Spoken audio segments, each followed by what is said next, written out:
దోమలగూడ, దోమల హిల్స్, దోమలాబాదు, దోమల పూలు, దోమల గుట్ట, ఈ పేర్లు పెడితే కరెక్ట్ సెట్ అవుతుంది మీకు. మొత్తం నగరంలో దోమలు, విష జ్వరాలు, ఫాగింగ్ చేసే దిక్కు లేదు.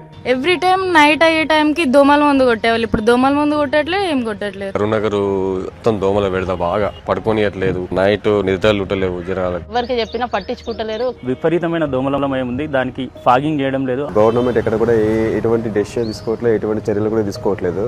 ఆ చెరువు లోపల డెక్క చెత్త క్లీనింగ్ చేయరు, ఏం చేయరు, అసలు ఫండ్సే లేవంటున్నారు వాళ్ళు. మనకంటే ఇక్కడ చెరువు ఉంది, వస్తున్నాయి అనుకోవచ్చు. సిటీలో కూడా వస్తున్నాయి, హైటెక్ సిటీలో కూడా వస్తున్నాయి, కుకట్పల్లిలో వస్తున్నాయి. ఇంత ముందు గవర్నమెంట్ బాగా వీళ్ళకంటే సూపర్ చేసిండ్రు, పని ఇమీడియట్లీ స్పాట్ లో అయ్యేది.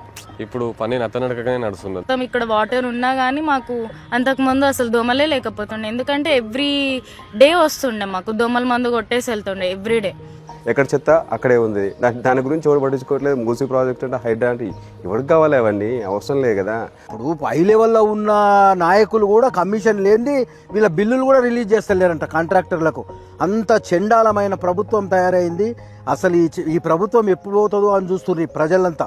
మున్సిపల్ మంత్రి, ముఖ్యమంత్రి గారు మరి వారేం చేస్తున్నారు, మీరేం చూస్తున్నారు, మీ ఇన్ఛార్జ్ మంత్రి గారు, నాకు తెలియదు.